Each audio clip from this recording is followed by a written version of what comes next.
is Hong Kong. 177 years ago, as the conclusion of the First Opium War, the United Kingdom and China signed a treaty that read, His Majesty the Emperor of China cedes to Her Majesty the Queen of Great Britain, etc., the island of Hong Kong, to be possessed in perpetuity by Her Britannic Majesty, her heirs and successors, and to be governed by such laws and regulations as Her Majesty the Queen of Great Britain, etc., shall see fit to direct. With that, the British Empire got just a little bit bigger. The population of the island in that year was reported as 7,450.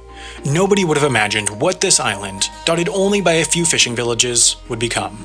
Fast forward 18 years, another opium war, another treaty. It has now been agreed between the governments of Great Britain and China that the limits of British territory shall be enlarged under lease. Fast forward 38 years, the third and final agreement. It has now been agreed between the governments of Great Britain and China that the limits of British territory shall be enlarged under lease to the extent indicated generally on the annexed map. The term of this lease shall be 99 years. 99 years, as good as forever to the signers of this agreement. This forever, though, had an end, and that end was 1997. That didn't matter at first, though. Hong Kong grew and grew and grew and grew into one of the richest, most powerful, and most developed cities in the world. It became the business center of Asia. It thrived under a strong capitalistic economic model, but then, as forever drew near, a question loomed over the city. Was it really going back to China? That's the question British Prime Minister Margaret Thatcher had for Deng Xiaoping, China's paramount leader, when she visited Beijing in 1982. The answer was effectively yes. In China's eyes, Hong Kong would return in 1997. Now, it's important to note that it is only the lease of this portion, the new territories, that expired in 1997. Kowloon and Hong Kong Island were ceded in perpetuity, which meant that according to the terms of the agreements, Britain could have kept these areas. Hong Kong as a whole, though, is small enough already, and the city had very much grown into the new territories, so it was decided early on that these negotiations were effectively over what would happen to Hong Kong as a whole. It would be too impractical to divide up the quite integrated city into different parts. Eventually, after years of back and forth, a decision was reached in the last days of 1984. Hong Kong would go back to China in 1997, but the Hong Kong way of life, with a capitalistic system and democratic government, would remain untouched for 50 years after the handover until 2047. Hong Kong would become a semi-autonomous region of China. With that, a clock started ticking. There were 12 years, 6 months, and 12 days left until Hong Kong would change from British to Chinese. In those 12.5 years, an enormous amount of planning and preparation was conducted in order to carry out one of the only modern instances of the change in sovereignty of a city as large and influential as Hong Kong between two countries so different. In fact, this was the first time a capitalistic territory had been handed over to a communist state. Conducting such a monumental shift was no easy feat. As such a significant business hub, Hong Kong-based companies were some of the first to make their handover plans. There was, at the time, a lot of uncertainty about what would happen to the territory post-handover, so many companies restructured to be legally registered elsewhere. Jardine Matheson, for example, one of the most prominent Hong Kong companies, moved their legal headquarters to Bermuda and their stock listing to Singapore, even if their de facto headquarters remained in Hong Kong.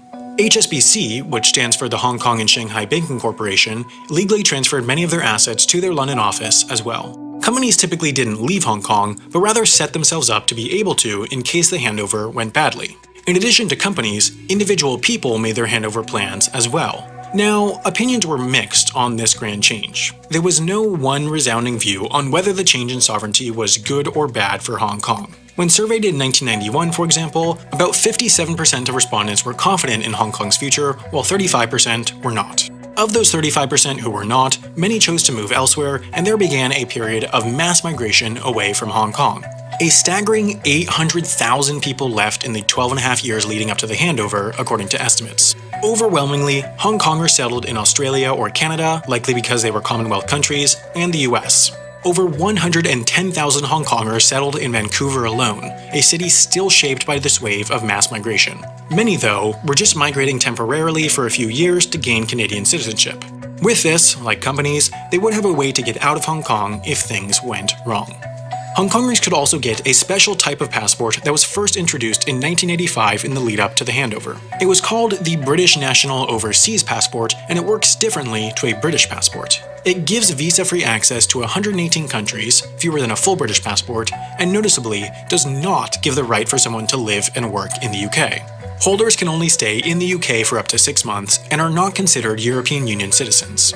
These passports are still valid today and can be renewed for anyone born in Hong Kong prior to the handover. There was a huge and increasing rush of people at registration for these passports in the years leading up to the handover, with millions overall being issued. While today's Hong Kong Special Administrative Region passport is more powerful in terms of visa-free access to countries, holders of British national overseas passports, as British nationals, get the same consular assistance and protection as a full British citizen in case a holder runs into trouble outside the UK, at least on paper.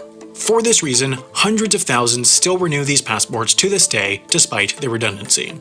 As the date of the handover drew nearer, though, the government started focusing on the changes they needed to make.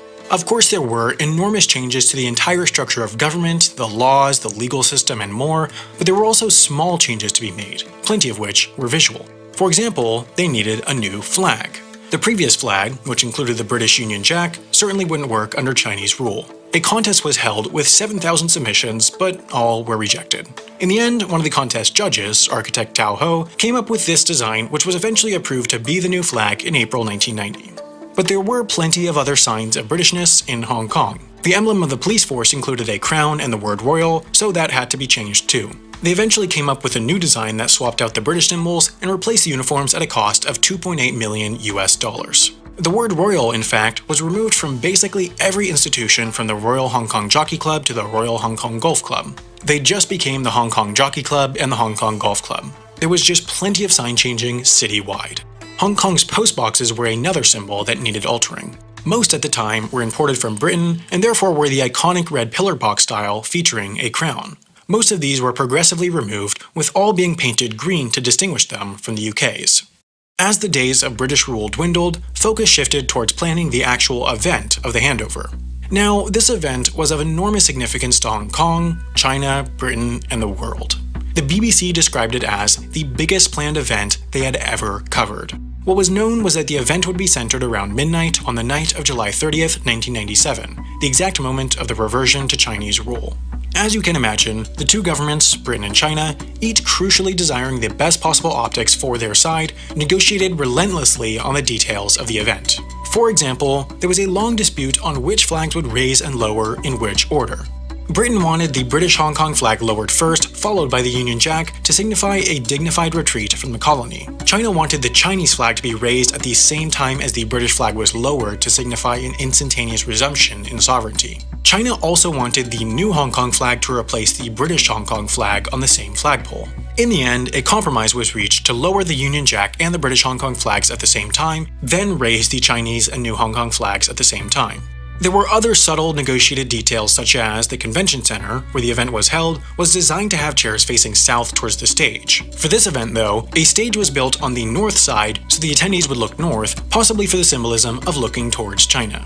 Eventually, though, the meticulously negotiated invites went out to thousands of dignitaries and VIPs.